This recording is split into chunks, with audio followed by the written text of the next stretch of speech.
আশ্চর্য একটি ঘটনা, মোটরসাইকেলের সিট কভারের মধ্যে একটি লাউজান সাপ।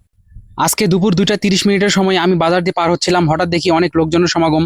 জিজ্ঞেস করলাম কি হয়েছে, তারা বলল যে মোটরসাইকেলের সিট কভারের মধ্যে একটি সাপ রয়েছে। প্রথমে একটু আশ্চর্য হলাম যে মোটরসাইকেলের সিট কভারের মধ্যে আবার কিভাবে সাপ ঢোকে। কাছে গিয়ে দেখলাম যে আমাদের পোষা হাই স্কুলের শিক্ষক মঞ্জুরুল ইসলাম ভাই।